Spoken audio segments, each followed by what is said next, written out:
apareciam depois das cirurgias. Fichas sumiam, prontuários eram corrigidos. Câmeras sempre com falhas nos mesmos horários. Até que a polícia entrou no subsolo do Hospital Santa Helena e encontrou algo que nenhum ser humano deveria ver. O que aquele homem fazia não era medicina. Era uma obra horripilante de obsessão. Durante anos, o Dr. Henryk Volkov foi celebrado como gênio da reconstrução humana. Costurava tecidos com precisão impossível, devolvia rostos, guardava cicatrizes como se fossem segredos. Mas por trás da perfeição clínica havia silêncio demais e resultados bons demais para serem verdade.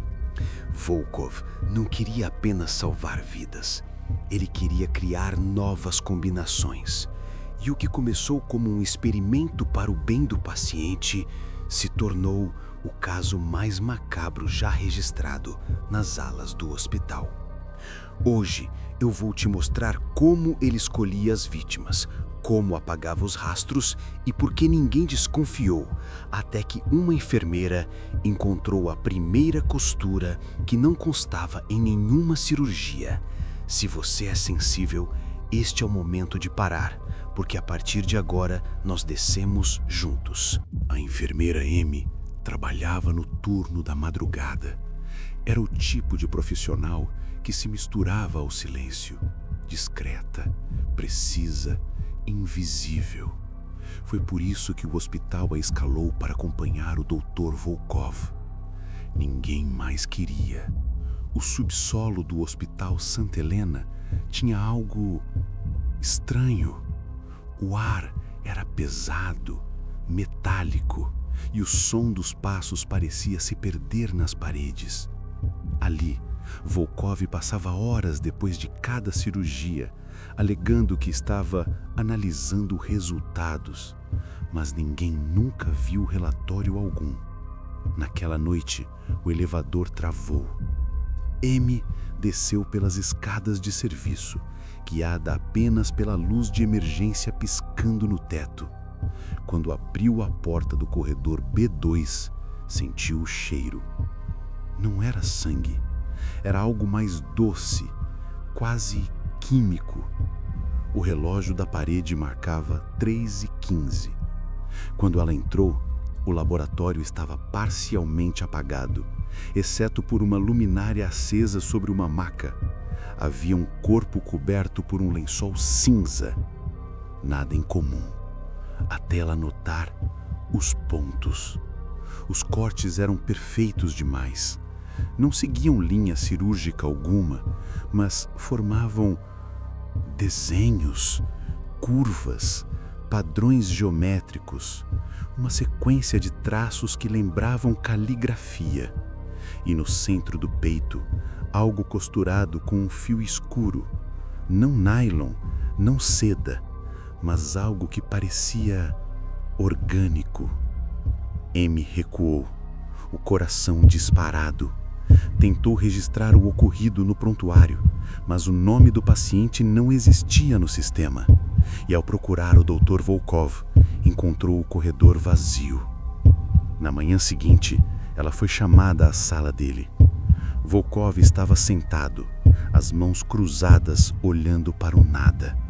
Sem levantar os olhos, murmurou: "Há coisas que a ciência ainda não entende, enfermeira, mas eu estou bem perto."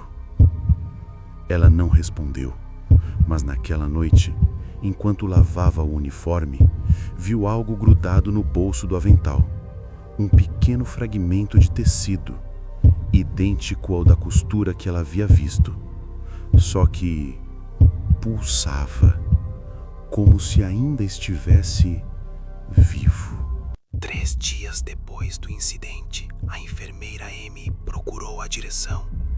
Queria relatar o que viu: o corpo costurado, o fio estranho, o fragmento que parecia vivo. Mas o diretor do hospital apenas sorriu, ofereceu-lhe café e disse que aquilo devia ter sido uma impressão causada pela exaustão.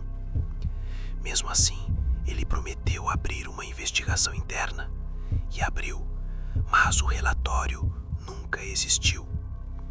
Na semana seguinte, Amy começou a notar coisas pequenas, quase imperceptíveis. O crachá dela havia sido trocado. O número de identificação no relógio de ponto não aparecia mais nos registros. E a senha do sistema de pacientes havia sido revogada. Era como se o hospital aos poucos estivesse apagando sua existência.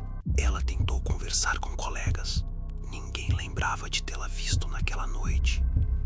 Uma enfermeira nova havia sido contratada no lugar da antiga Amy, segundo o administrador. Mas Amy ainda estava ali, trabalhando, respirando o mesmo ar que todos. Certa madrugada, ela entrou novamente no subsolo. O laboratório estava vazio, mas no chão havia marcas de rodízio, como se algo pesado tivesse sido movido. Na parede, encontrou uma pasta plástica, parcialmente derretida por algum reagente. Dentro dela, páginas borradas, porém legíveis o bastante para uma frase. Sujeito 07, compatibilidade confirmada. Enxerto reagiu ao tecido hospedeiro. No rodapé, assinatura Dr. Henrik Volkov. Na manhã seguinte, ela não apareceu para o turno, nem no outro dia, nem nunca mais.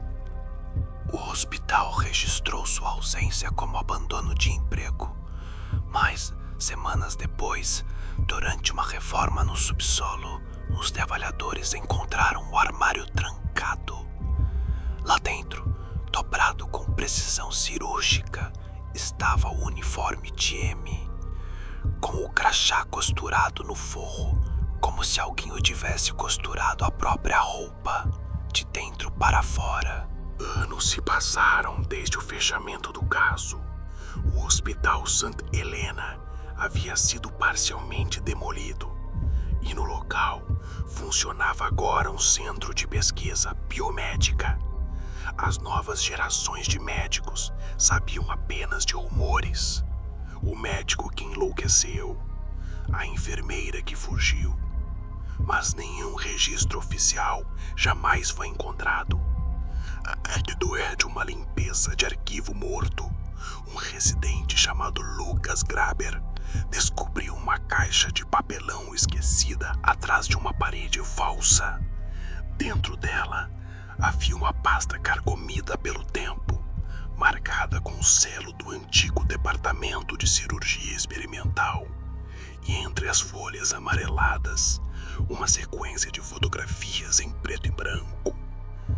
Nas imagens havia corpos parcialmente cobertos, mas o que chamava a atenção não era a ferida, era a simetria. As cicatrizes formavam padrões, quase como se cada ponto tivesse sido colocado para desenhar algo. Um dos laudos anexos dizia: padrão morfológico compatível, reatividade celular incomum, preservar sobre refrigeração. Lucas levou o material ao chefe de pesquisa, que o mandou destruir os documentos. Mas antes de fazê-lo, o residente escaneou tudo. Foi assim que, quase 4 décadas depois, o nome Henrik Volkov voltou a aparecer, não em jornais, mas em fóruns de medicina forense. As fotos começaram a circular entre patologistas e curiosos.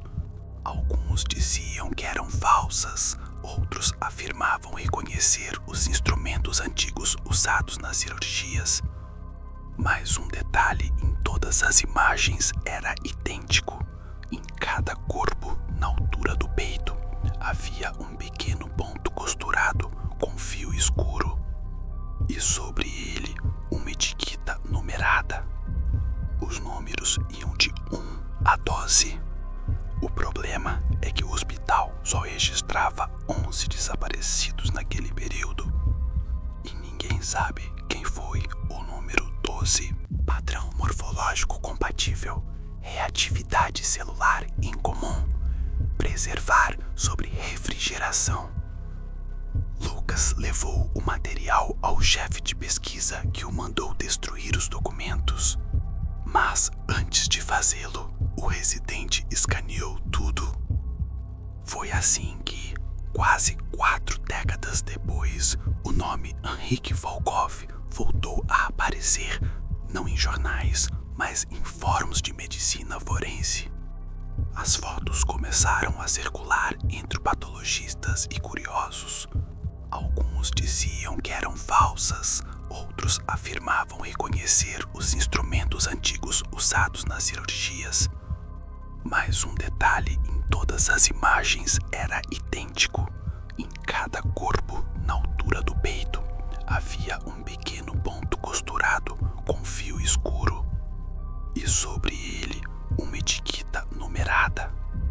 Os números iam de 1 a 12. O problema é que o hospital só registrava 11 desaparecidos naquele período. E ninguém sabe quem foi o número 12. O problema é que o hospital só registrava 11 desaparecidos naquele período. E ninguém sabe quem foi o número 12.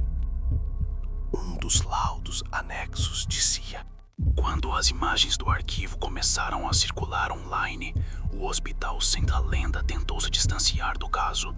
Notas oficiais chamaram as fotos de montagens antigas, mas os documentos carregavam marcas autênticas, carimbos originais, assinaturas e datas que coincidiam com os prontuários desaparecidos em 1983. Foi o bastante para reacender a curiosidade pública e também um mito. A polícia reabriu discretamente o caso, buscando rastros dos 12 sujeitos numerados. 11 podiam ser cruzados com pacientes desaparecidos, mas o número 12 não existia em lugar nenhum. O investigador chamado Elias Moura decidiu ir além. Conseguiu acesso aos registros de energia do antigo hospital e percebeu algo impossível. Mesmo após o fechamento, o subsolo do Santa Helena continuava consumindo eletricidade. Era pouco, mas constante, como se alguém ainda estivesse lá embaixo. A equipe desceu acompanhada de peritos. O ar estava parado, coberto por uma fina névoa de poeira e mofo. As paredes tinham sido parcialmente demolidas, exceto por uma sala intacta, a antiga sala de cirurgia experimental. Lá dentro, o cheiro de formol ainda era forte. Em um canto, uma vitrine antiga abrigava o que pareciam ser amostras anatômicas. Mas nenhuma correspondia a órgãos. Eram fragmentos de tecidos, costurados uns aos outros, formando algo que parecia um molde humano incompleto. Elias encontrou uma caixa metálica com o nome Projeto Integrum. Dentro dela havia um único documento datilografado. Sujeito 12. Rejeição total. Reação anômala observada 03 e 17. Estrutura tentou se recompor. Contenção falhou. A gravação da expedição termina ali. O som final é um estalo metálico, seguido de algo que se move dentro da escuridão, como se algo respirasse sob o chão. Dias depois, o investigador Elias Moura desapareceu. O relatório foi arquivado sob sigilo e o caso, mais uma vez, caiu no esquecimento.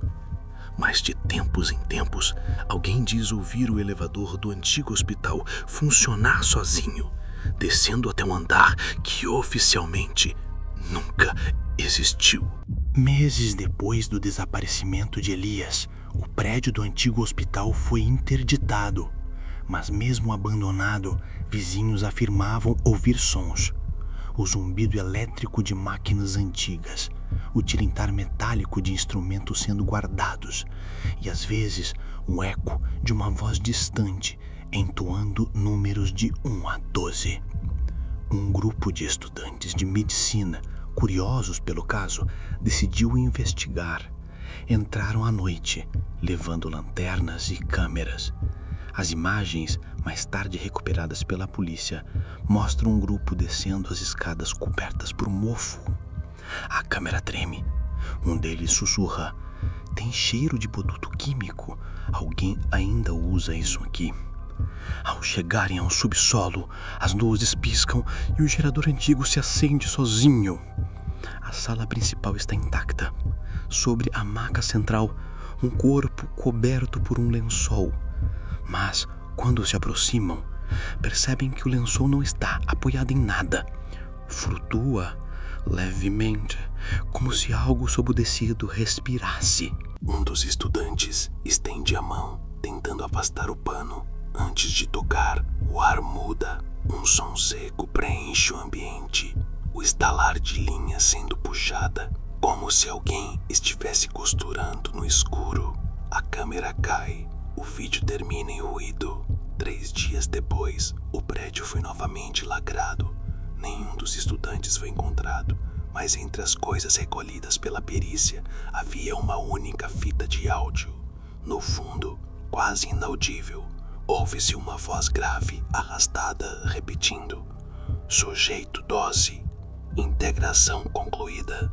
Desde então, ninguém entrou novamente no Santa Helena, mas moradores afirmam que, nas madrugadas frias, as janelas do subsolo ainda se acendem e por alguns segundos é possível ver a silhueta de um homem usando jaleco, movendo as mãos como quem costura algo que nunca terminou.